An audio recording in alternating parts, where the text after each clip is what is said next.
एक ऐसा मंदिर जहां शिव भी है और शक्ति भी। भारत का वो एकमात्र मंदिर है देवघर का बैद्यनाथ धाम। ये मंदिर द्वादश ज्योतिर्लिंगों में से एक है। इस द्वादश ज्योतिर्लिंग की सबसे बड़ी खासियत ये है कि ये विश्व का इकलौता शिव मंदिर है जहां शिव और शक्ति एक साथ विराजमान है। इसलिए इसे शक्तिपीठ भी कहते हैं।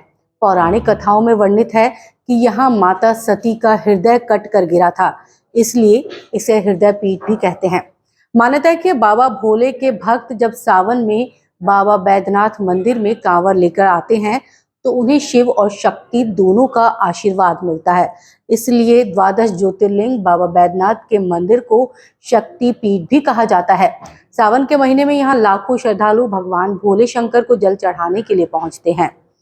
बाबा धाम की पौराणिक मान्यता के मुताबिक राजा दक्ष के महायज्ञ में शिव को नहीं बुलाए जाने पर माता सती नाराज हो गई थी। उन्हें अग्निकुंड में उन्होंने खुद को समाहित कर लिया था, जिसके बाद भगवान शिव क्रोधित हो गए और माता सती के मृत शरीर को अपने कंधे पर लेकर तांडव करने लगे। शिव के इस क्रोध से प्रलय आ जाता। ऐसे में भगवान विष्णु के चक्र से सती के शरीर के टुकड़े टुकड़े कर दिए गए। जहां जहां भी शरीर का हिस्सा गिरा वो शक्तिपीठ कहलाया। देवघर बैद्यनाथ धाम में माता का हृदय कटकर गिरा था, इसलिए इसे शक्तिपीठ भी कहते हैं। इस नगरी में आने से शिव और शक्ति दोनों का आशीर्वाद मिलता है। यहाँ के पुरोहित बताते हैं कि यहाँ पहले शक्ति स्थापित हुई, उसके बाद शिवलिंग की स्थापना की गई। भगवान भोले का शिवलिंग सती के ऊपर स्थित है, इसलिए इसे शिव और शक्ति के मिलन स्थल के तौर पर भी जाना जाता है। यहाँ आने वाले सभी भक्तों की मनोकामना पूरी होती है। यहाँ आने वाले भक्तों को शिव और शक्ति दोनों का आशीर्वाद मिलता है।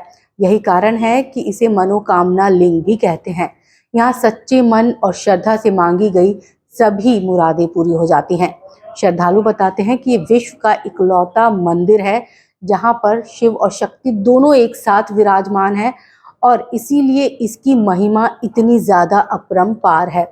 इसीलिए लोग हजारों की संख्या में देवघर आते हैं और अपनी मनोकामनाएं जो हैं वो मन में लेकर भगवान भोले और सती यानी कि शक्ति के सामने अपनी मुरादें रखते हैं, जो कि पूरी भी हो जाती हैं। इसलिए श्रद्धालु जब बाबा धाम आते हैं तो जल का एक पात्र शिवलिंग पर भी अर्पित करते हैं और दूसरा माँ पार्वती पर अर्पित करते हैं, यानी कि पार्वती मंदिर में अर्पित करते हैं।